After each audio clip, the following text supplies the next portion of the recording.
पढ़ रहे हैं, है ना। लास्ट क्लास में क्या पढ़ाया गया था?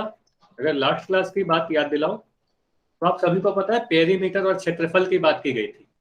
पेरीमीटर और क्षेत्रफल में बस आपको डिफरेंस बताया गया था, अंतर बताया गया था कि पेरीमीटर किसी आकृति का क्या होगा और किसी आकृति का क्षेत्रफल क्या होगा। मतलब बंद आकृति की बात की गई थी। और कैसा भी आकृति आप बना लो, अगर मैं यहाँ पर चतुर्भुज बना रहा हूँ तो इसकी सीमा की कुल लंबाई, मतलब अगर आप चारों भुजाओं को जोड़ दोगे, है ना, ये चारों भुजाओं को आप जोड़ दोगे तो इनका जो योग आएगा, इसके भुजाओं का जो योग आएगा, मतलब इसके पूरी सीमा की कुल लंबाई जो आएगी, वही इस आकृति का परिमाप कहलाता है। क्षेत्रफल क्या होता है? क्षेत्रफल के लिए आपको बताया गया कोई भी बंद आकृति जितना भी स्थान घेरती है उसे स्थान को हम इसका क्षेत्रफल कहते हैं। परिमाप का इकाई लंबाई का इकाई होता है, क्योंकि परिमाप एक प्रकार का लंबाई होता है, तो हम कहते हैं इकाई मात्रक के साथ लिखते हैं। इसका मतलब सेंटीमीटर, मीटर इत्यादि में परिमाप को मेजर करते हैं। क्षेत्रफल की बात की जाए तो आपको बताया गया क्षेत्रफल का जो इकाई होगा वो वर्ग इकाई के साथ आप लिखते हो, सेंटीमीटर स्क्वायर, मीटर स्क्वायर इत्यादि। इस तरीके से आंसर आप लिख सकते हो, किलोमीटर स्क्वायर भी लिख सकते हो अगर बड़ा क्षेत्रफल हो। उसके बाद अगला टॉपिक में आपको त्रिभुज के परिमाप के बारे में बताया गया। तो परिमाप अगर आपको पता है किसी भी आकृति के सभी भुजा के योग को या सीमा के योग को कहेंगे परिमाप। तो त्रिभुज के लिए भी आप कह सकते हो, कोई भी अगर मैं त्रिभुज बना दूं तो बोलोगे अगर ये त्रिभुज है तो इसके तीनों ही भुजा को मैं जोड़ दूं। तो त्रिभुज के लिए आपको सीधे याद रखना है, अगर मैं कोई त्रिभुज बना दूं एबीसी तो इसके परिमाप के लिए आप क्या कहोगे? इसके तीनों भुजाओं को मैं जोड़ दूंगा sir, A B plus B C plus A C, मतलब तीनों भुजा को जोड़ दोगे ये हमारा परिमाप आ जाएगा। और परिमाप को मैं पी से लिख रहा हूँ अभी, ठीक है, परिमाप को पी से लिख रहा हूँ। अगर इसके भुजा मान लो दे रही है 4 सेंटीमीटर, ये भुजा 5 सेंटीमीटर और ये भुजा 6 सेंटीमीटर, तो कितना होगा इसका परिमाप? जल्दी से बताओ, इस त्रिभुज का परिमाप कितना होगा? चैट में लिखना है। तो इस त्रिभुज का परिमाप आप बोलोगे सर इसके तीनों भुजाओं को जोड़ दो, मतलब 6 में अगर मैं 4 को जोड़ूंगा तो 10 आ जाएगा, 10 में 5 को जोड़ूंगा तो 15 आ जाएगा, और 15 सेंटीमीटर आप बोलोगे इस त्रिभुज का परिमाप होगा। अब देखिए, अगर मैं ऐसा क्वेश्चन आपसे पूछ रहा हूं, ध्यान से सुनना, अगर मैं एक त्रिभुज बना दूं और इसमें सिर्फ 2 भुजा दे रहा हूं आपको, ठीक है, ये भुजा दे रहा हूं 8 सेंटीमीटर, ये भुजा दे रहा हूं 6 सेंटीमीटर। अब इसका परिमाप आपसे पूछा जा रहा है, आप इसका आंसर बता सकते हो क्या? इस त्रिभुज का परिमाप कितना होगा? इस त्रिभुज का परिमाप क्या होगा? बस इतना बताना है, बता सकते हैं या नहीं बता सकते हैं। अगर आपको लगता है बता सकते हैं तो वाई लिखिए। नहीं, आइसोसेलेस नहीं दिया गया है, ये बोला नहीं गया कि समद्विबाहु त्रिभुज है, कुछ भी नहीं बताया गया आपको, बस बोला गया एक त्रिभुज है, इसका परिमाप बताइए। तो अगर आपको लगता है बता सकते हैं तो वाई लिखिए, नहीं बता सकते हैं तो एन लिखिए।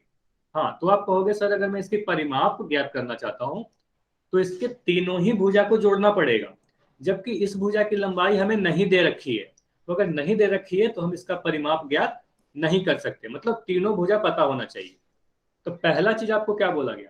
तीनों भुजा पता होगा तभी हम परिमाप ज्ञात कर सकते हैं, अगर कुछ भी नहीं दिया हो।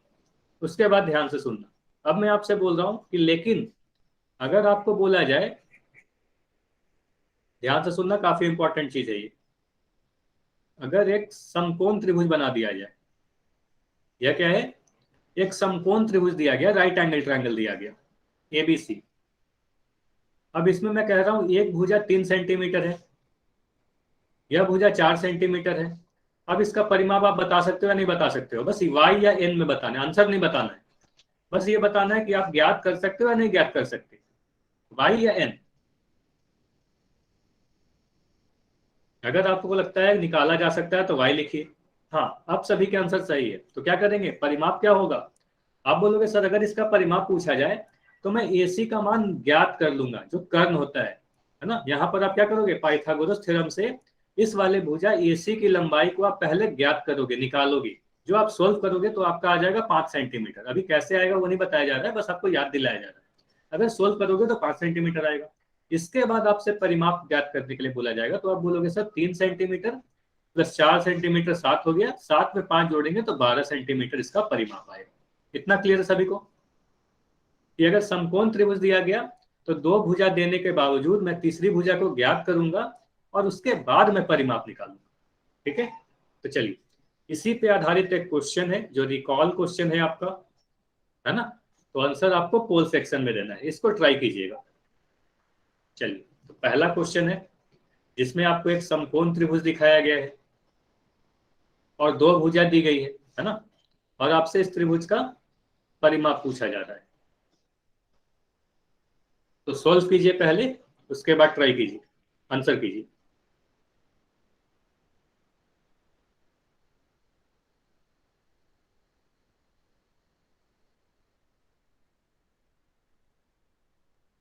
अच्छा, कोई भी हड़बड़ी नहीं करेगा, आराम से सॉल्व करना है अभी।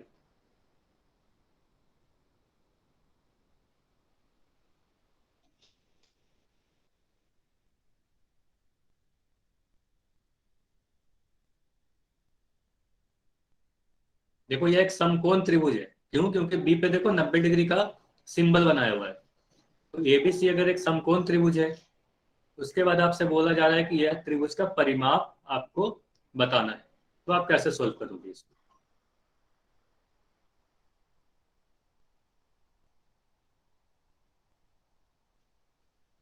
परिमाप के बारे में आपको पता है, तीनों भुजा को हम जोड़ेंगे तो हमारा परिमाप आता है, जबकि दो भुजा दी गई है।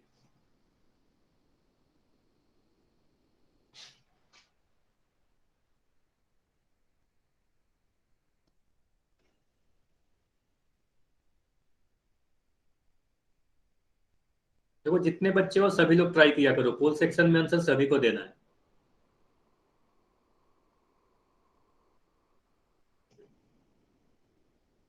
अभी भी सिर्फ आधे बच्चे का आंसर आया है।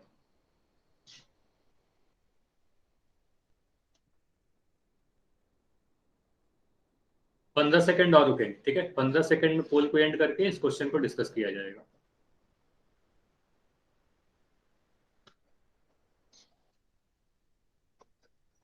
10 सेकंड और, 5 सेकंड और, 5, 4, 3, 2, 1। चलिए, अब मैं पोल को एंड कर दे रहा हूँ।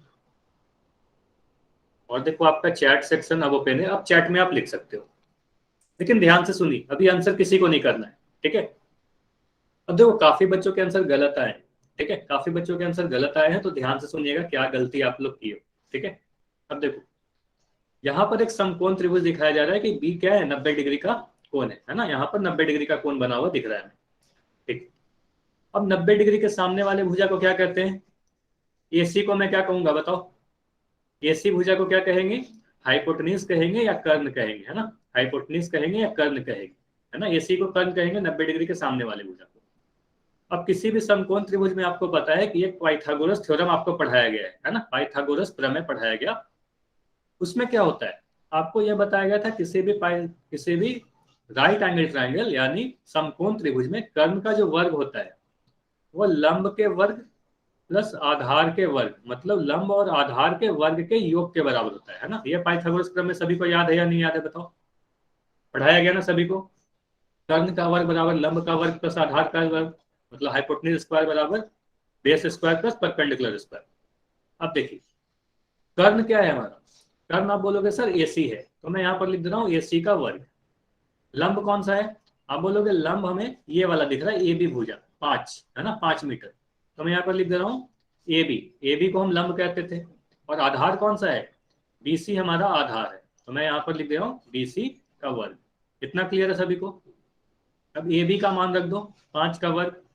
बीसी का मान कितना है? 12, तो मैं 12 का वर्ग लिख दे रहा हूँ, 12 का स्क्वायर। 5 का वर्ग कितना होता है? 25। 12 का वर्ग कितना होता है? 144। ये आपको याद होने चाहिए। कई बार आपको बोला जा चुका है 1 से 25 तक सभी नंबर के वर्ग आपको याद होने चाहिए, ठीक है? तो 5 का 25 हुआ, 12 का 144 हुआ। अब इन दोनों को जोड़ोगे तो कितना आएगा? 169 आएगा, मतलब एसी का जो वर्ग आया 169 आया। अब क्या करोगे? एसी का जो मान आएगा वो वर्गमूल 169 के बराबर आएगा, है ना? और 169 किसी नंबर का स्क्वायर है क्या बताओ? किस नंबर का स्क्वायर है अगर याद है तो बताओ? 169 यानी 169 किसी नंबर का वर्ग है, तो बताओ किस नंबर का वर्ग है? चलो ठीक है, 13 का। आप बोलोगे सर 13 का अगर मैं वर्ग करूं तो आपको पता होना चाहिए 169 आता है। तो 169 को मैं लिख सकता हूँ ना 13 गुना 13, ठीक है। और ये आपको कई बार बताया जा चुका है कि अगर वर्गमूल के अंदर दो नंबर एक बार लिखे हुए गुना में तो एक बार बाहर आ जाता है, मतलब जोड़े में अगर है तो एक बार बाहर आ जाएगा। तो एसी का मान कितना आ गया, एसी का मान आप बोलोगे सर 13 मीटर आ गया। इतना क्लियर है सभी को, ये बताओ, एसी का मान 13 आ गया, इतना सभी को क्लियर है तो वाई लिख के बताओ।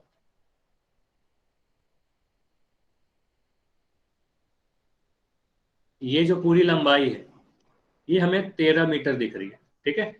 अब देखो, अब यहां के बाद आप पेरीमीटर ज्ञात करना चालू करोगे। अब बोलोगे सर इसका जो परिमाप होगा पी, ये तीनों भुजा को जोड़ देंगे यानी 5 मीटर। अब सभी को आंसर सही दिख रहा होगा, है ना। अब आप ट्राई करो कितना आंसर हो जाएगा। अब बोलोगे इसका जो परिमाप होगा 12 5 17 और 13 जोड़ेंगे तो ये 30 आएगा, और इकाई हम मीटर में लिखेंगे। तो आंसर कौन सा होगा, ऑप्शन डी सही होगा। अब समझ में आया जिनके भी आंसर गलत थे क्यों गलत हुआ, सभी को समझ में आया ना कि परिमाप कभी भी, काफी लोगों के आंसर ए भी थे, तो सिर्फ दो भुजा को जोड़ के आप आंसर नहीं कर सकते, है ना। दो भुजा को जोड़ के आंसर नहीं कर सकते, तीनों भुजा को आपको पता करना पड़ेगा, तीनों भुजा को आप जोड़ोगे तभी परिमाप आएगा। सभी लोग चैट में लिख के बताओ, क्लियर है सभी का, फिर आगे बढ़ेंगे। चलो ठीक है, चलो अब देखो, अब क्या होता है, जरूरी नहीं है कि कई हमेशा आपको क्वेश्चन ऐसा ही दिया जाए, ध्यान से सुनना, ठीक है। जरूरी नहीं है कि आपको हमेशा तीनों भुजा दे दी जाएगी, ठीक है, कि ये भी भुजा की लंबाई दी गई, ये दी गई और तीसरी दी गई, मतलब तीनों भुजा का लंबाई देके परिमाप हमेशा ऐसा नहीं हो कि पूछा जाएगा।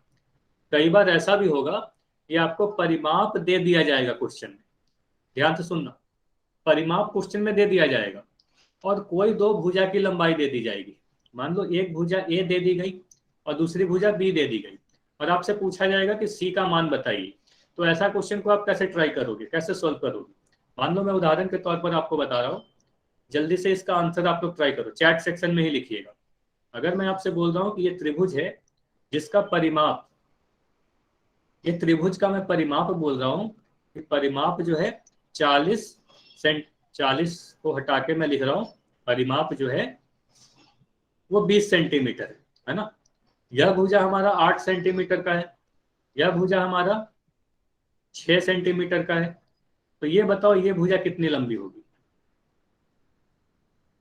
नीचे वाली भुजा कितनी लंबी होगी।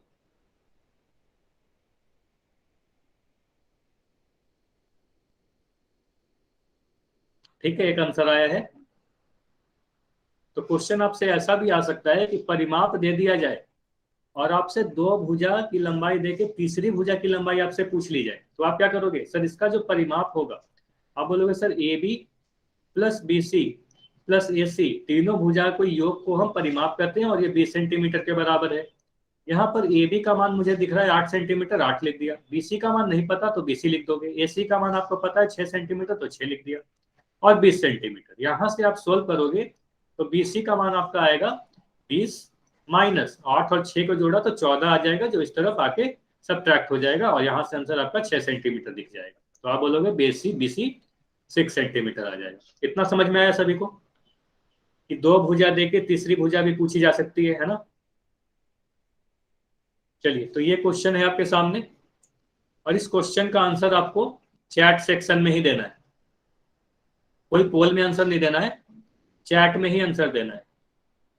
देखो, कोई त्रिभुज बनाया गया जिसमें दो भुजा 6 सेंटीमीटर और 7 सेंटीमीटर दी गई, तीसरी भुजा को मान y दिया गया है और परिमाप 17 दिया गया है, तो y का मान आपसे पूछा जा रहा है। ट्राई कीजिएगा अपने कॉपी में और फिर बताइएगा, चैट में ही आंसर देना है।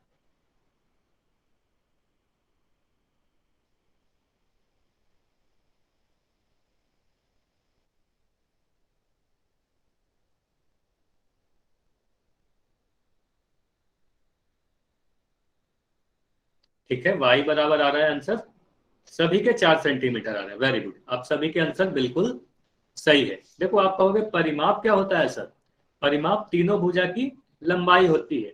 मतलब अगर मैं तीनों भुजा को जोड़ दूं, ठीक है, 6 centimetre plus 7 centimetre plus y, यही तो परिमाप होगा और इसका मान हमें 17 के बराबर दिया हुआ है ना, 17 सेंटीमीटर के बराबर दिया हुआ है। यहाँ से आप 6 और 7 को जोड़ोगे तो आपको मिलेगा 13 प्लस वाई, और यहाँ से आपको मिल जाएगा 17 के बराबर, और यहाँ से आप वाई अगर कैलकुलेट करोगे तो आपको मिलेगा 17 माइनस 13, यानी 4 सेंटीमीटर हमारा सही आंसर होगा। तो वाई का मान कितना हो जाएगा, वाई बराबर 4 सेंटीमीटर सही उत्तर होगा। क्लियर है सभी का? इतना क्लियर है तो बताओ, फिर आज के फर्स्ट टॉपिक पढ़ते हैं। ठीक है, इतना क्लियर है तो वाई लिख के बताओ। चलो ठीक है, ठीक है। तो देखो आज का हमारा पहला टॉपिक क्या है, तो आज हम लोग एरिया ऑफ ट्रायंगल के बारे में पढ़ने वाले हैं। एरिया ऑफ ट्रायंगल कहने का मतलब हुआ त्रिभुज का क्षेत्रफल। अब क्षेत्रफल तो आप लोग कई बार जानते हो कि कोई भी आकृति हो, चाहे वो त्रिभुज हो या चतुर्भुज हो, है ना, या कोई सा भी आकृति बना ले, उसके द्वारा घेरा गया भाग ही तो क्षेत्रफल कहलाता है ना। अपने कॉपी पर आप बनाओगे तो जो भी क्षेत्र अपने आपके कॉपी पर जितना भी स्थान घेरती है उसे ही क्षेत्रफल कहते हैं। अब यहां पर आपको ये समझना है जो इंपॉर्टेंट है, किसी त्रिभुज का, ध्यान सुनिएगा, किसी भी त्रिभुज का क्षेत्रफल, त्रिभुज का क्षेत्रफल त्रिभुज के दो चीजों पे डिपेंड करती है। किस किस चीजों पे डिपेंड करती है? त्रिभुज का क्षेत्रफल त्रिभुज के आधार और त्रिभुज के ऊंचाई पर डिपेंड करती है ना। तो पहला चीज मैं बोलूंगा, किसी भी त्रिभुज का क्षेत्रफल जो होता है त्रिभुज के आधार, आधार मतलब आधार की लंबाई, और उसके ऊंचाई मतलब ऊंचाई की लंबाई, जितनी भी ऊंचाई है उसकी, तो आधार और ऊंचाई पर डिपेंड करती है। ठीक है, दो चीज पर निर्भर करती है, आधार पर और ऊंचाई पर।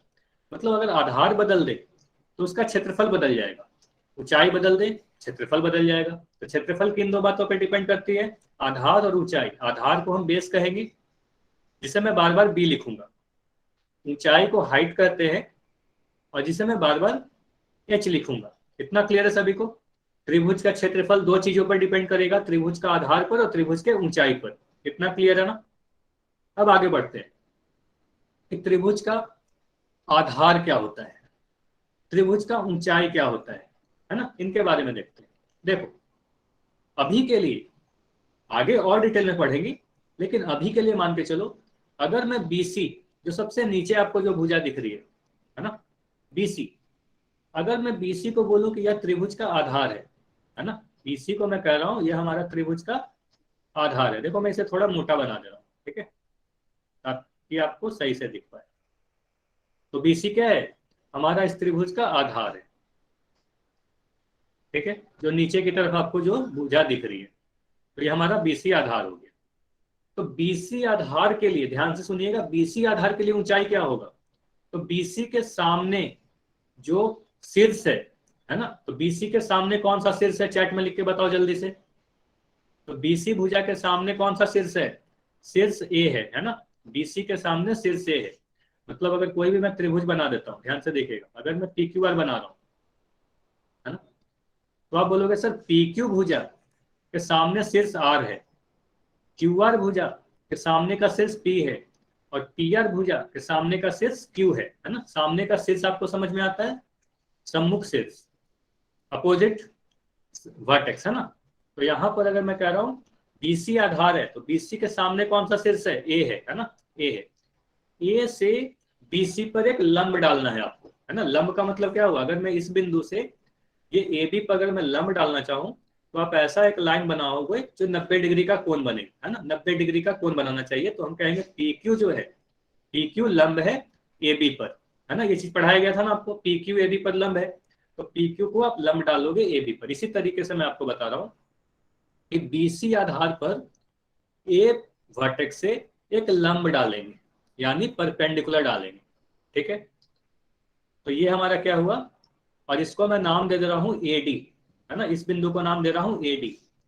तो बीसी आधार के लिए जो ऊंचाई होगा, वह ऊंचाई क्या होगा, वह ऊंचाई हमारा ए डी होगा। इतना क्लियर है? अगर मैं बीसी को आधार ले रहा हूं तो ए डी हमारा ऊंचाई होगा। ऊंचाई क्या होता है, शीर्षलंब होता है। शीर्षलंब के बारे में आपको पढ़ाया गया था, शीर्ष से डाला गया लंब, मतलब सम्मुख शीर्ष से आपको एक परपेंडिकुलर डालना होगा जो 90 डिग्री का कोण पे गिरेगा, है ना। तो उसे ही हम ऊंचाई कहेंगे। तो अगर मैं बीसी को आधार ले रहा हूं तो ऊंचाई क्या हो जाएगा, एडी हो जाएगा। और इस त्रिभुज का क्षेत्रफल क्या हो जाएगा? त्रिभुज का क्षेत्रफल के लिए फॉर्मूला जल्दी से अपने कॉपी में नोट करोगे। क्षेत्रफल के लिए आप फॉर्मूला नोट करोगे, हाफ गुना आधार गुना ऊंचाई। ठीक है, अपने कॉपी में जल्दी से लिख लो, या इंग्लिश में अगर लिखना चाहें तो क्या लिखेंगे? Half into base into height. ठीक है, ये फॉर्मूला है। ठीक है, अब फॉर्मूला में देखो दो चीज आपको दिख रहा है, आधार और ऊंचाई। इसीलिए आपको बोला गया था कि त्रिभुज का क्षेत्रफल दो चीजों पर डिपेंड करेगा, आधार पर और ऊंचाई पर, है ना। तो इसको शॉर्ट फॉर्म में ऐसे भी लिखते हैं, half into B into H. तो सीधे सीधे आप ऐसे याद रख सकते हो। और देखो अगर मैं सिर्फ ट्रायंगल बना रहा हूँ ना, तो इसका मतलब होता है त्रिभुज का क्षेत्रफल। तो कभी भी आपको सिर्फ इस तरीके से बना के दे दिया जाए, इसका मतलब त्रिभुज के क्षेत्रफल की बात की जा रही है। तो त्रिभुज बना के ऐसे कर दिया गया, तो त्रिभुज का क्षेत्रफल जो होता है half into base into height के बराबर होता है। इतना क्लियर है सभी को? सभी को क्लियर है? त्रिभुज का क्षेत्रफल का फॉर्मूला क्या होता है? Half into base into height, half into आधार गुना ऊंचाई। ठीक है, आधार का मान पता होना चाहिए, ऊंचाई का मान पता होना चाहिए, तो हम त्रिभुज का क्षेत्रफल बता सकते हैं। ठीक है, आधार क्या होता है? किसी भी भुजा को, अगर मैं अभी के लिए बीसी को आधार ले रहा हूं, तो उस पर सामने वाले सिर से एक लंब डाल देंगे, उसे ही ऊंचाई कहेंगे। चलिए, तो जो भी चीज आपको पढ़ाई गई, इस पेज की चाहो तो आप स्क्रीनशॉट ले सकते हो। क्षेत्रफल बराबर आधार गुना ऊंचाई। अब जल्दी से बताओ, अगर मैं यहाँ पर बीसी की लंबाई दे दे रहा हूँ 20 सेंटीमीटर, ठीक है, एच का मान दे दे रहा हूँ 12 सेंटीमीटर, तो त्रिभुज का क्षेत्रफल क्या होगा? सर परपेंडिकुलर समझा दो। हाँ, परपेंडिकुलर के बारे में भी और समझाया जाएगा गौतम। ठीक है, अभी पहले ये आंसर करने की कोशिश करो। ठीक है, मुझे पता है कि परपेंडिकुलर में और भी चीजें हैं जो आपको समझाया जाएगा। ये बताओ, अब यहाँ पर डी है हमारा, त्रिभुज का क्षेत्रफल बताओ। ये वाला त्रिभुज का क्षेत्रफल क्या होगा? अगर बीसी का मान 20 सेंटीमीटर है, एडी यानी ऊंचाई का मान 12 सेंटीमीटर है। एक आंसर है, यूनिट इकाई के साथ आपको आंसर करना है। सिर्फ आप 120 लिखोगे तो आपका आंसर तो गलत हो जाएगा। चंदन, आप बोलोगे सर जो इसका त्रिभुज का क्षेत्रफल होता है हाफ गुना आधार गुना ऊंचाई के बराबर होता है, तो आप बोलोगे 1/2। आधार का मान कितना है? बीसी, बीसी का मान 20 सेंटीमीटर है, यहाँ पर मैं 20 लिख दे रहा हूँ। ठीक है, ऊंचाई का मान कितना है? ऊंचाई हमारा एडी है ना, एडी ऊंचाई है, तो यहाँ पर मैं 12 लिख दे रहा हूँ। ठीक है, अब इसको आप सोल्व करोगे तो 2 से काटोगे कितने बार में? ये 10 बार में कट जाएगा। यहाँ से आपका आ जाएगा 120। अब सोचो कि इकाई क्या डालो, तो आप बोलोगे सर जो बेस है यानी आधार जो है वह भी सेंटीमीटर में दिया गया है, ऊंचाई भी सेंटीमीटर में दिया गया है। आपको पता है क्षेत्रफल का जो इकाई होता है वर्ग इकाई के साथ लिखते हैं, तो मैं यहाँ पे लिख दूंगा सेंटीमीटर का वर्ग। तो 120 सेंटीमीटर स्क्वायर इस क्वेश्चन का आंसर होगा, इस त्रिभुज का क्षेत्रफल होगा।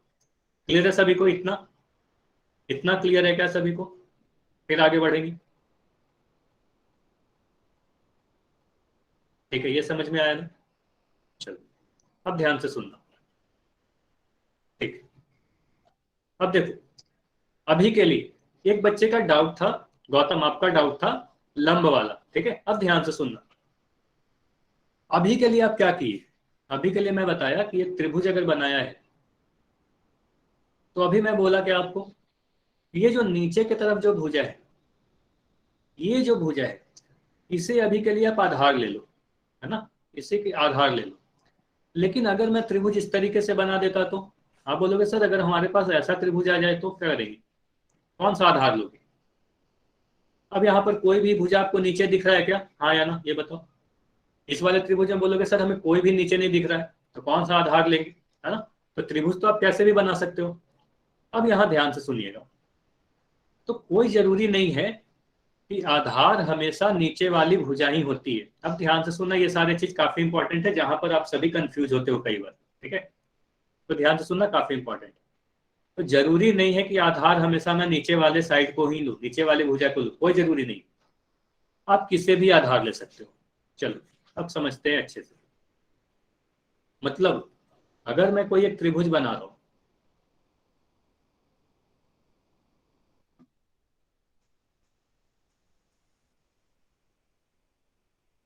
देखो इसके तीनों भुजा मैं 3 कलर का बनाया हूं।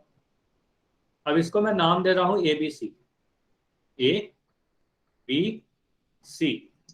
अब देखो मैं यहां पर आधार लिखूंगा, यहां पर मैं आधार लिखूंगा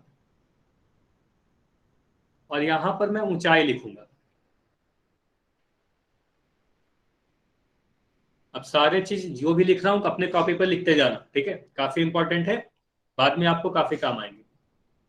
अगर ध्यान से सुनो, अगर मैं बीसी को आधार ले रहा हूं, आप किसी भी को भी आधार ले सकते हो, अपने दिमाग में सबसे पहले ये बैठा लो, किसी त्रिभुज में कितने भुजा होती है, आंसर बताओ, किसी भी त्रिभुज में कितनी भुजा होती है, जल्दी से चैट सेक्शन में लिख के बताओ। आप बोलोगे सर किसी भी त्रिभुज में 3 भुजा होती है, तो किसी भी त्रिभुज में 3 आधार हो सकते हैं। क्या बोलोगे, कितने आधार होंगे, 3 आधार होंगे। किसी भी भुजा को आप आधार ले सकते हो।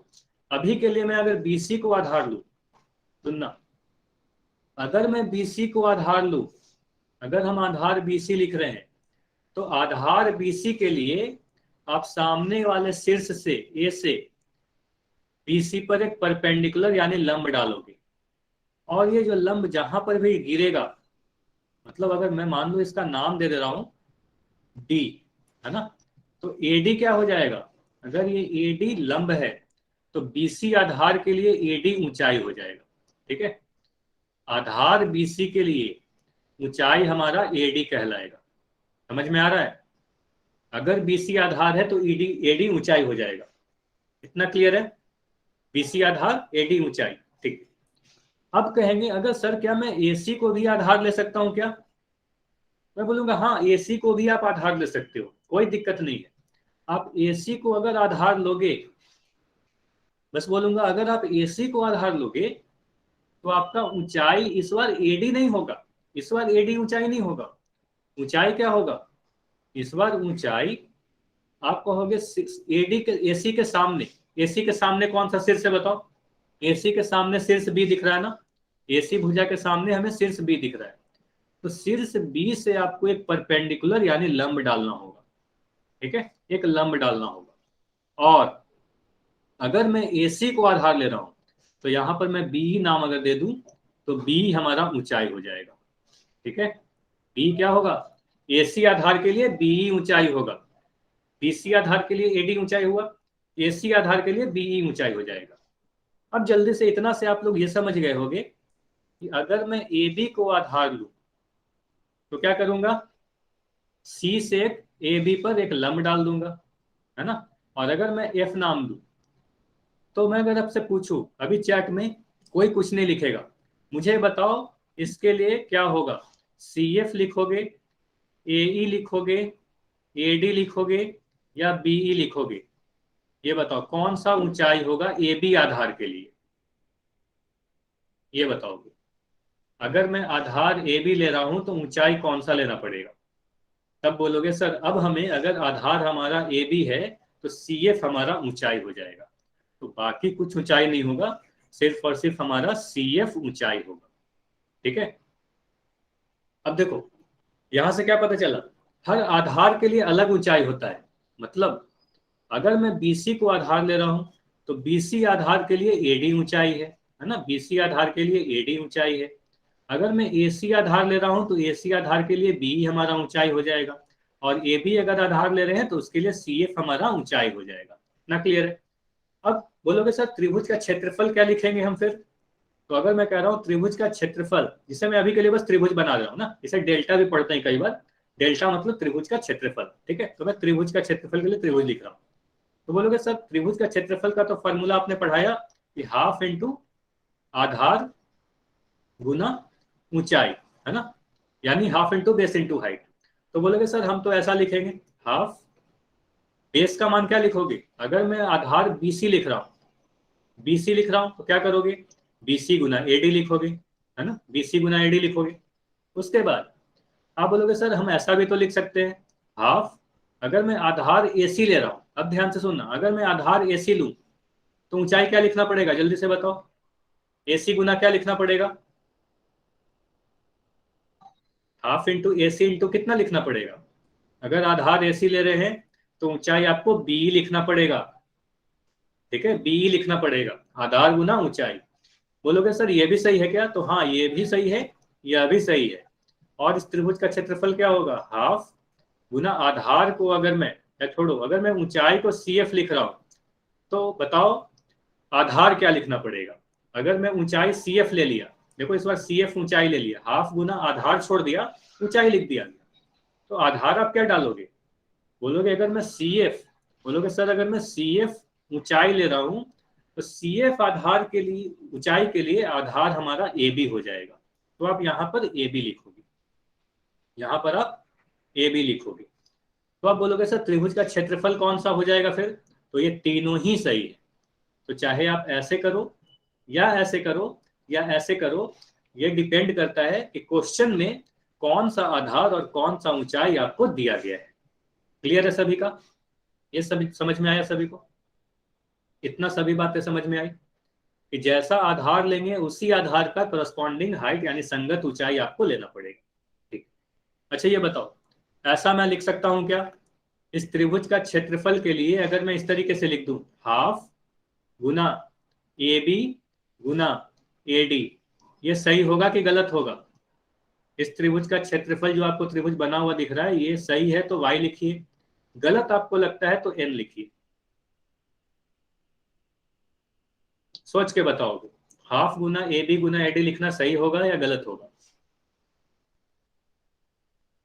देखो यह गलत होगा, क्यों गलत होगा, आप बोलोगे सर हाफ तो आपने लिख दिया, बोलोगे सर हाफ तो आपने लिख दिया, AB भी लिख दिया, AB हमारा आधार है।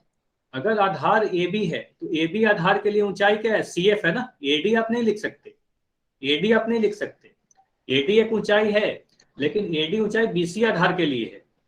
समझ में आ रहा है क्या बोल रहा हूँ, ठीक है। देखो ये सारी चीजों को मैं मिटा रहा हूँ एक बार के लिए, जल्दी से स्क्रीनशॉट लेना है तो ले लो जल्दी से, 5 सेकंड का समय दिया जा रहा है, 5 4 3 2 1। अब देखो ये सारी चीजों को मैं मिटा रहा हूं। अब सुनना, मैं आपसे ये कहना चाह रहा हूं कि क्या हम इस त्रिभुज के क्षेत्रफल के लिए अगर मैं इस तरीके से लिखूं कि त्रिभुज का क्षेत्रफल बराबर हाफ गुना BC गुना CF, है ना, CF, तो क्या ये सही होगा। तो आप बोलोगे सर ये सही नहीं हो सकता, नहीं ये गलत है। क्यों गलत है, गलत इसलिए है क्योंकि आप बोले सर हाफ तो आपने लिख दिया, वेरी गुड, ठीक है ये सही है, BC भी लिख दिया, सही है, ये आधार हो गया, है ना, ये आधार हो गया हमारा, बेस हो गया, ठीक। लेकिन BC आधार के लिए ऊंचाई क्या है, आपको साफ दिख रहा है ना, BC आधार के लिए ऊंचाई हमारा AD है, तो BC के लिए आपको AD ही लिखना पड़ेगा, CF आप नहीं लिख सकते, CF लिखना गलत हो जाएगा। CF ऊंचाई जो है वह AB के लिए, AB आधार के लिए CF ऊंचाई है। समझ में आ रहा है क्या बोलना चाह रहा हूं, तो जो आधार लोगे उसी का ऊंचाई लेना पड़ेगा। तो त्रिभुज में 3 आधार होते हैं और हर तीनों आधार के लिए 3 ऊंचाई होते हैं, है ना, उल्टा पलटा आप नहीं कर सकते, जिसका आधार उसी का ऊंचाई। क्लियर है कि नहीं क्लियर है, अब बताओ, इतना क्लियर है सभी का, सभी को क्लियर है तो बताओ आगे फिर बढ़ेंगे। चलिए तो जल्दी से आंसर बताओ, अगर मैं इस तरीके से क्वेश्चन बना रहा हूं, आंसर नहीं करना है, बस Y या N में आंसर देना है, ठीक है, आपको बस Y या N में आंसर बताना है कि आप इसका क्षेत्रफल बता सकते हो या नहीं बता सकते, ठीक है। अभी अभी रुक जाओ, मैं कह रहा हूं BC का लंबाई 20 सेंटीमीटर दे रहा हूं, ठीक है, और मैं यहां से B से एक परपेंडिकुलर बना दे रहा हूं, ठीक है, कह रहा हूं ये परपेंडिकुलर है, और इसकी लंबाई आपसे बोला जा रहा है ये 8 सेंटीमीटर है। तो इस त्रिभुज का क्षेत्रफल बता सकते हो हाँ या ना।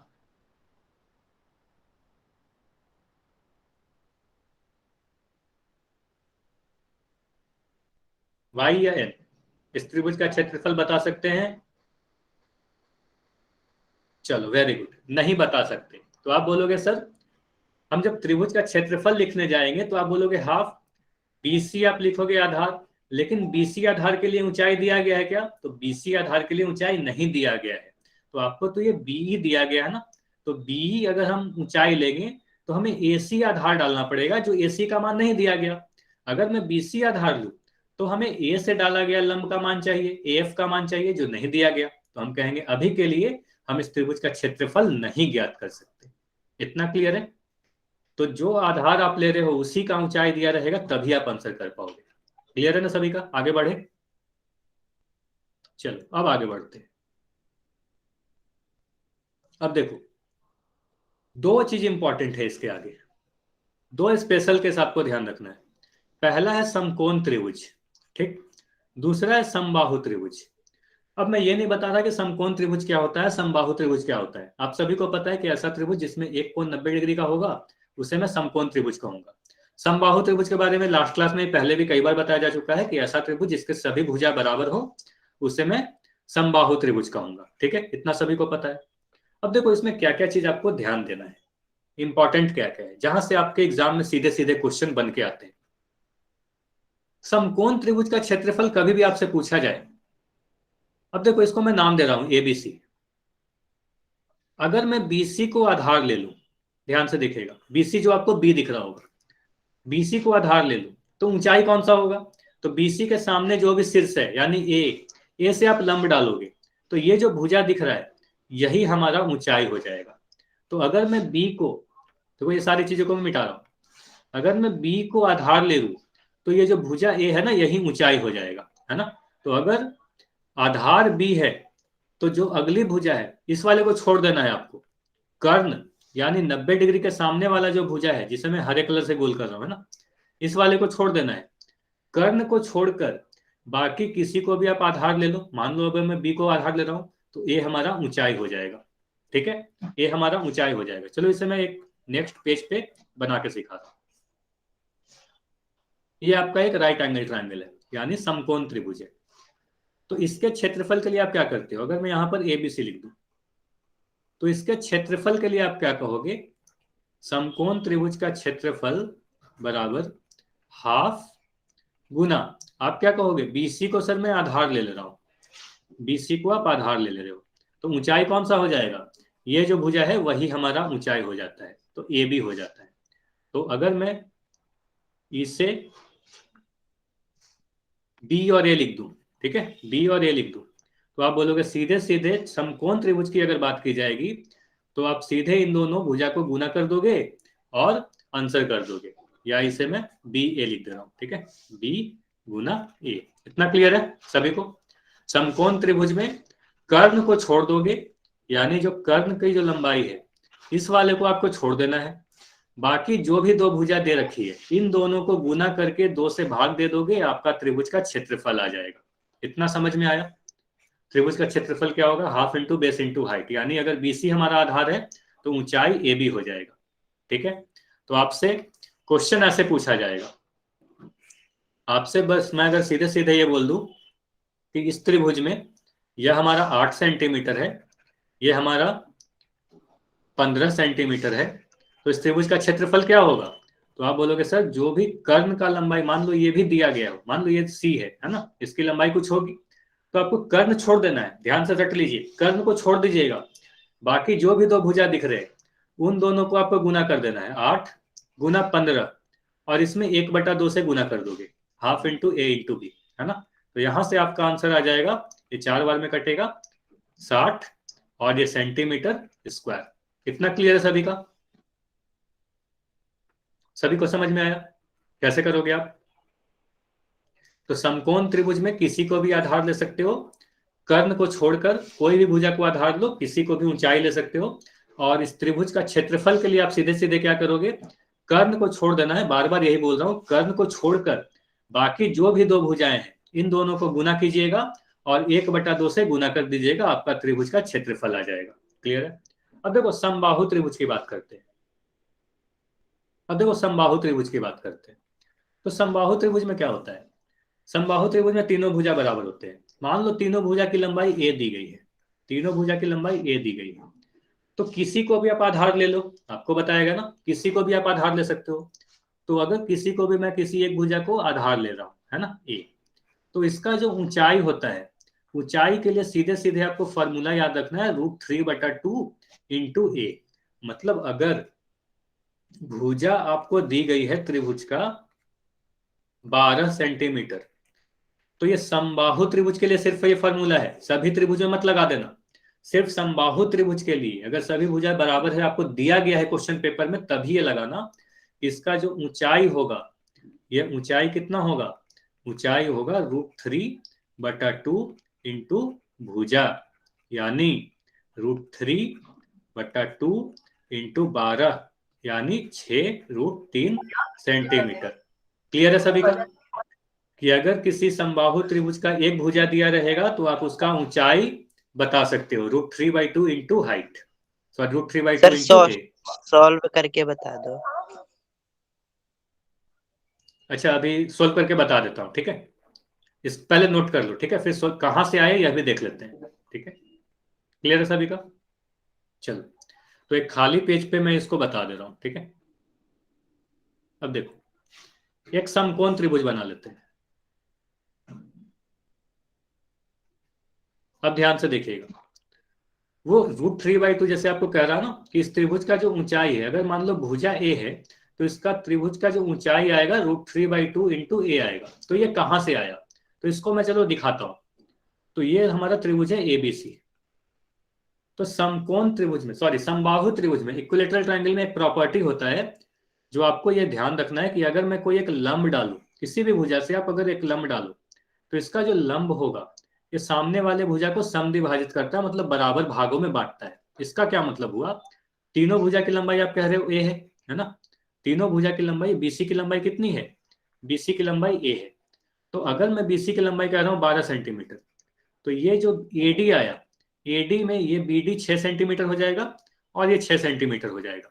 ये सभी त्रिभुज में नहीं होगा, ध्यान दीजिएगा। अगर मैं इस तरीके से एक त्रिभुज बना दूं, यहां से आप अगर लंब डालोगे तो सामने वाले भुजा को बराबर भागों में नहीं बांटेगा, लेकिन समबाहु त्रिभुज में ऐसा होगा। तो आपको ध्यान रखना है कि सिर्फ और सिर्फ समबाहु त्रिभुज में ऐसा होता है कि अगर शीर्षलंब डाले तो वो सामने वाले भुजा को समद्विभाजित कर देता है, बराबर बराबर हिस्सों में बांट देता है, ठीक है। तो उस हिसाब से मैं क्या कहूंगा, उस हिसाब से मैं ऐसा कह सकता हूं या नहीं कह सकता, बताओ जल्दी से, कि ये जो बीडी है, बीडी की लंबाई a/2 हो जाएगी और यह भी a/2 हो जाएगा। इतना क्लियर है, ये समझ में आया सभी को? ये जो बीडी दिख रही है इतना, ये a/2 हो जाएगा, है ना, दो बराबर हिस्सों में बटेगा। अब इस वाले भाग को मिटा दो, अब बस इतना भाग को आप देखो, इस वाले भाग को मैं मिटा रहा हूं, इस हिस्से को मैं मिटा रहा हूं, ठीक है। अब इस त्रिभुज को आप ध्यान से देखना जो आपको बना हुआ है। इस वाले त्रिभुज में आप बोलोगे सर हमारा यहाँ पर 90 डिग्री बन रहा है, ए बी हमारा कर्ण है ना। तो अगर मैं पाइथागोरस थ्योरम लगाऊं तो सीधे सीधे लिख सकते हैं या नहीं लिख सकते, ए बी का जो वर्ग होगा वो ए डी का वर्ग प्लस बी डी का वर्ग होगा। क्लियर है सभी का? अब मैं ए बी का वर्ग का मान रख रहा हूँ ए स्क्वायर, ठीक है। ए डी कितना है, ए डी ही हमारा हाइट है ना, ए डी को हम कह रहे हैं हाइट है, जिसे मैं एच लिख रहा हूँ, ठीक है। ए डी हमारा लंब है जो हाइट है, तो इसे मैं एच लिख दे रहा हूँ, ठीक है, एच का वर्ग। बी डी कितना है, बी डी हमारा a/2 है ना, बी डी आपको दिख रहा है a/2, तो a/2 का वर्ग। बताओ, एक एक स्टेप पूछ रहा हूँ, ये समझ में आया, यहां तक क्लियर है सभी का? यहां से आप सोल्व करोगे तो a² बराबर h² प्लस a²/4, इतना आया, इतना क्लियर है।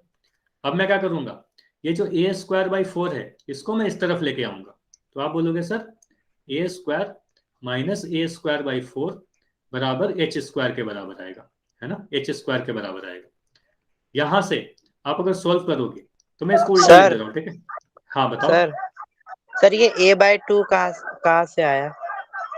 a/2 कहां से आया, ये आपको ध्यान रखना है किसी भी समबाहु त्रिभुज में, ये ध्यान दीजिएगा, समबाहु त्रिभुज में ही होगा ऐसा।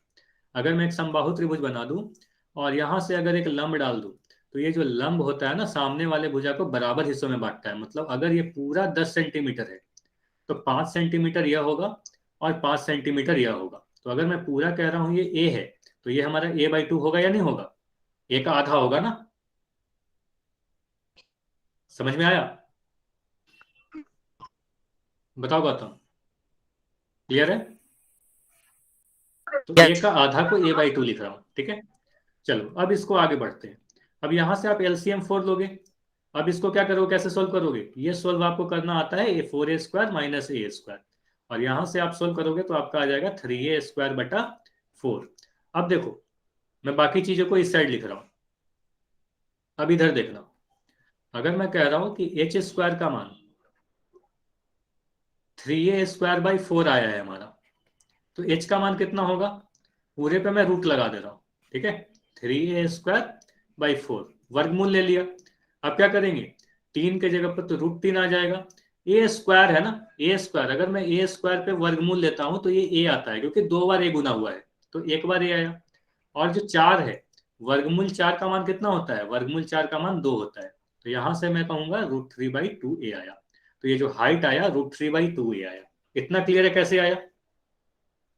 चाहो तो इस पेज की स्क्रीनशॉट ले लो, लेकिन आपको मैं यही बोलूंगा कि ये डेरिवेशन तो ठीक है आपने समझ लिया, बट आपको सीधे सीधे याद रखना है, आपको एग्जाम में इतना डिराइव नहीं करना होगा। तो कभी भी आपसे अगर पूछा जाए कि किसी भी समबाहु त्रिभुज का भुजा दे दिया जाए तो ऊंचाई कितना होगा, तो सीधे सीधे ये फॉर्मूला आपको याद होना चाहिए, ठीक है। इतना क्लियर है या नहीं क्लियर है, जल्दी से बताओ, ये सभी को याद कर लेना है। सर सर ये रूट कहाँ से आया? अच्छा, ये तुम आपको पता है ना, अगर मैं एक्स स्क्वायर का मान 20 लिख रहा हूं तो एक्स का मान कितना होगा, वर्गमूल 20 होगा ना। इतना क्लियर है? ये पता है नहीं पता, बताओ। अगर एक्स स्क्वायर, एक्स का वर्ग का मान 20 है तो एक्स का मान वर्गमूल 20 होता है, ठीक है। तो उसी तरीके से एच स्क्वायर का मान अगर 3a² / 4 है, तो देखो वर्ग को मैं हटा दिया, तो अगर वर्ग हटा दिया तो उस साइड रूट आ गया, ठीक है। चलो इस पेज की जल्दी से स्क्रीनशॉट लो, और उसके बाद क्या करते हैं, सीधे सीधे याद आपको रखना है कि एच का मान √3/2 इंटू ए होता है। अब इन चीजों को मैं मिटा रहा हूं, चलो इसको मैं मिटा रहा हूं। अब देखो आपको क्या बोला गया, आपको ये करना है, सीधे सीधे आपको याद रखना है कि अगर मैं कोई समबाहु त्रिभुज बनाऊं जिसकी भुजा ए सेंटीमीटर है या ए है, ठीक है, तो इसका जो ऊंचाई होगा, इसका जो ऊंचाई होगा, यह ऊंचाई होगा √3/2 इंटू ए। और इस त्रिभुज का जो क्षेत्रफल होगा, त्रिभुज का क्षेत्रफल क्या होता है, half into base into height, यानी बी इंटू एच, आधार गुना ऊंचाई। और इसको सोल्व करोगे तो आ जाएगा 1/2। बेस कितना है, बेस हमारा पूरा ये ए हो गया, तो यहाँ पर ए लिख दिया, और हाइट का मान √3/2 ए लिख दिया, है ना। तो यहां से आप सोल्व करोगे तो आपका आंसर आ जाएगा √3, 2 और 2 गुना होके आपका दे देगा 4, और ये ए और ए गुना होके दे देगा a²। तो समबाहु त्रिभुज का क्षेत्रफल के लिए फॉर्मूला क्या याद रखोगे, √3/4 इंटू a², जहां पर ए क्या है, एक भुजा है। क्लियर है सभी का? इतना सभी का क्लियर है? अगर एक भुजा दी गई तो आप इसमें देखो, समबाहु त्रिभुज में क्वेश्चन आपसे ऐसा ही पूछा जाएगा कि बोला जाएगा कि एक समबाहु त्रिभुज है जिसकी एक भुजा की लंबाई 4 सेंटीमीटर दे रखी है। अब इसके अलावा आपको कुछ नहीं दिया जाएगा, ना बेस आधार दिया जाएगा, ना ही ऊंचाई दिया जाएगा, कुछ नहीं बोला जाएगा। बस बोला जाएगा इस त्रिभुज का क्षेत्रफल बताइए। तो बताओ इस त्रिभुज का क्षेत्रफल क्या होगा, जल्दी से बताओ कितना होगा। अब त्रिभुज के लिए, इस त्रिभुज के लिए आप half into base into height नहीं करोगे, half into base into height नहीं करोगे, हालांकि ये सही तो होगा, लेकिन उसके लिए आप सीधे सीधे बोलोगे सर त्रिभुज का क्षेत्रफल जो होगा √3/4 इंटू भुजा स्क्वायर, यानी a² होगा, ए का मान भुजा, तो क्या होगा √3/4 इंटू a², ए का मान 4 सेंटीमीटर का वर्ग। और यहां से आप सोल्व करोगे तो कितना आ जाएगा, √3/4 इंटू 4 गुना 4, एक 4 हमारा कटेगा, आंसर आ जाएगा 4√3 सेंटीमीटर वर्ग। क्लियर है सभी का? तो समबाहु त्रिभुज का यह फॉर्मूला होगा, सभी के लिए याद हो गया आपको? तो जल्दी से इस पेज की भी स्क्रीनशॉट ले लो, इस पेज की भी स्क्रीनशॉट ले लो। अच्छा, हो सकता है अगर स्क्रीन ना दिख रही हो, बस 1 सेकंड रुक जाओ, फिर से स्क्रीन दिखने लगेगी, और फिर से अगर स्क्रीन दिखेगी तो वाई लिख देना, ठीक है। चैट सेक्शन में वाई लिख के बताओगे।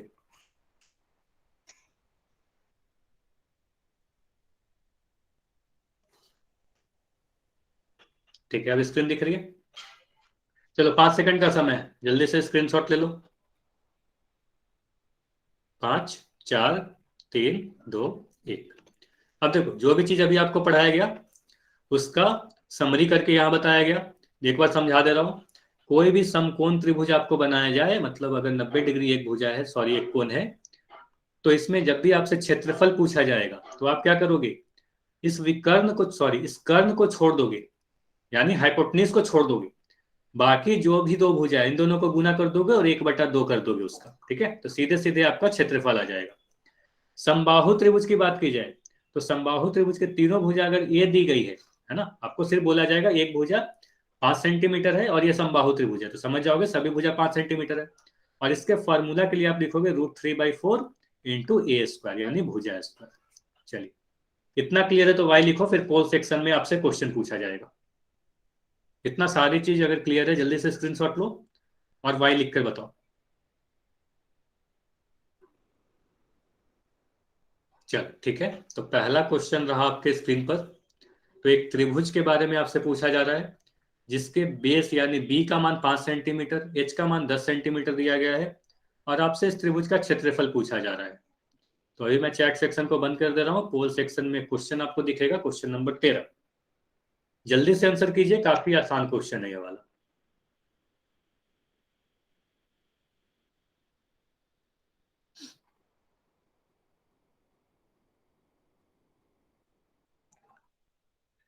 यह क्वेश्चन काफी आसान है, सीधे सीधे फॉर्मूला पे है। आधार दे दिया गया, ऊंचाई दे दिया गया, फॉर्मूला आपको अगर पता है त्रिभुज का क्षेत्रफल, तो यह क्वेश्चन करने में सिर्फ और सिर्फ 5 सेकंड ही लगेंगे आपको, ठीक है, 5 सेकंड में आंसर हो जाना चाहिए।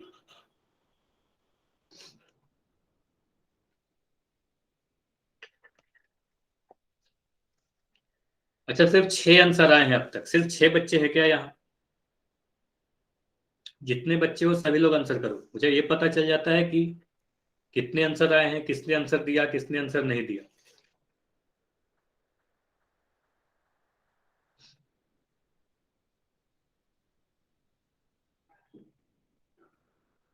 देखो अगर त्रिभुज में बी और एच का मान दे रखा है तो त्रिभुज का क्षेत्रफल क्या होगा। 10 सेकंड और रुकेंगे, ऐसे इतना समय काफी था इस क्वेश्चन को करने के लिए, 10 सेकंड और है।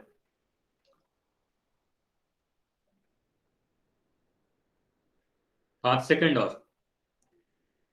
5 4 3 2 1। चलिए अब मैं पोल को एंड कर दे रहा हूं। चलो अब समझते हैं। देखो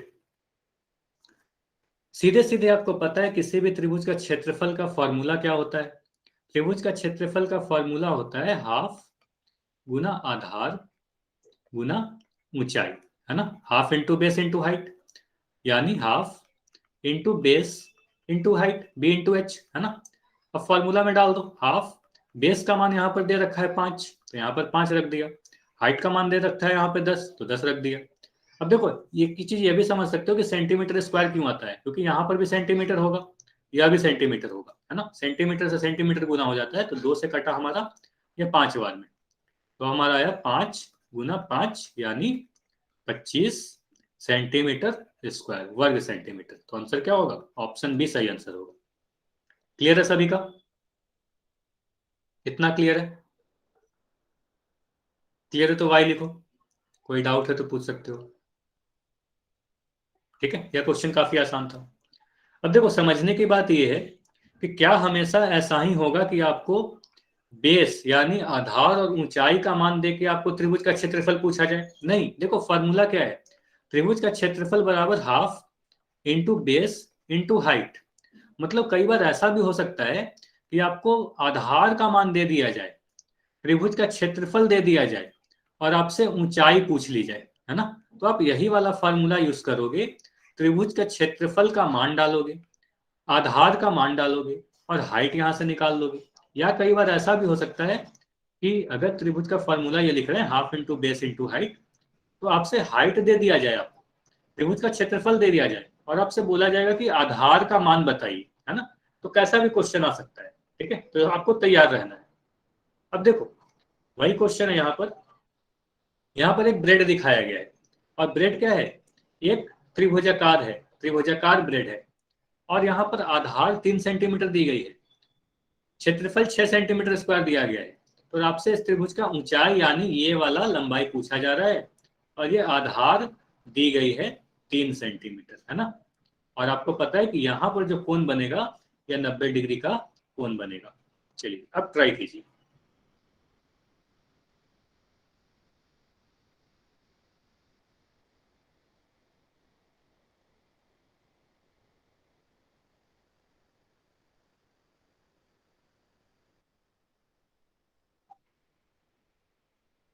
देखो इस बार आधार दे दिया गया, क्षेत्रफल दे दिया गया है, इस बार ऊंचाई पूछी जा रही है। तो हमेशा ऐसा नहीं हुआ कि त्रिभुज का आधार ऊंचाई देके आपसे क्षेत्रफल ही पूछा जाए, क्वेश्चन उल्टे तरीके से भी कई बार पूछा जाता है।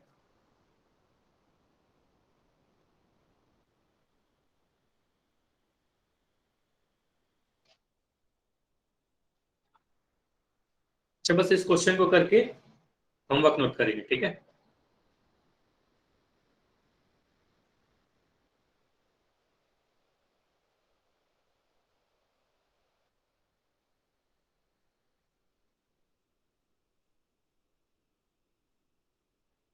दस सेकंड और रुकते हैं। 10, 9, 8, 7, 6, 5, 4, 3, 2, 1। चलो अब मैं पोल को एंड कर रहा हूं। चैट सेक्शन ओपन है। अब ध्यान से देखिएगा, यहां पर आपको 3 सेंटीमीटर आधार दी गई है, 6 सेंटीमीटर स्क्वायर त्रिज्या सॉरी क्षेत्रफल दिया गया है। आपसे पूछा जा रहा है ऊंचाई क्या होगा, तो आप फॉर्मूला तो वही यूज करोगे, बोलोगे सर त्रिभुज का जो क्षेत्रफल होता है इसका फॉर्मूला होता है हाफ इंटू आधार गुना ऊंचाई, है ना, यही फॉर्मूला यूज करोगे। इसे मैं बी लिख दे रहा हूँ, इसे मैं एच लिख दे रहा हूँ, ठीक है। तो आप बोलोगे सर त्रिभुज का जो क्षेत्रफल होता है half into B into H होता है। अब यहाँ पर क्या करेंगे, त्रिभुज का क्षेत्रफल दे दिया गया है 6 सेंटीमीटर स्क्वायर, तो यहाँ पर 6 लिख दिया, ठीक है। हाफ के जगह पर तो हाफ ही लिखूंगा, बेस के जगह पर देखो आधार दिया गया है 3 सेंटीमीटर, तो यहाँ पर 3 लिख दिया गया, और ऊंचाई जो नहीं पता वहां पर एच लिख दो। अब यहाँ से आप सोल्व करोगे तो क्या करोगे, बोलोगे सर 6 बराबर 3/2 एच, है ना, इस तरीके से लिखोगे। यहाँ से आप बोलोगे 6 को 2 से गुना कर दोगे, 6 गुना 2 बटा 3 बराबर एच, है ना, इस तरीके से आपने पढ़ा है। ये 2 हमारा ऊपर चला जाएगा, 3 हमारा नीचे आ जाएगा, है ना। 3 से आप गुना किए 6 को तो 2 बार में कटेगा, और यहाँ से एच का मान आपको 4 सेंटीमीटर मिल जाएगा। तो आंसर कौन सा होगा, ऑप्शन सी सही होगा। क्लियर है सभी का। तो इससे क्या समझ में आता है कि क्षेत्रफल देके आधार पूछा जा सकता है, क्षेत्रफल देके ऊंचाई पूछा जा सकता है ना। 3 चीज है, देखो 3 चीज है, क्षेत्रफल, आधार, ऊंचाई, इन तीनों में कोई भी 2 चीज दी जाएगी, जो तीसरा चीज आप ज्ञात कर सकते हो। क्लियर है सभी का। क्लियर है तो वाई लिखो, फिर होमवर्क देखेंगे कि होमवर्क क्या है आज का। सभी को समझ में आया तो वाई लिखेंगे, फिर आपको होमवर्क बताया जाएगा। चलो तो होमवर्क ये है आपका, एक्सरसाइज 8.1 में पेज संख्या 122 पे जाना है, और वहां पर 2 क्वेश्चन होंगे, तो वो दोनों क्वेश्चन कर लेना है नेक्स्ट क्लास के पहले।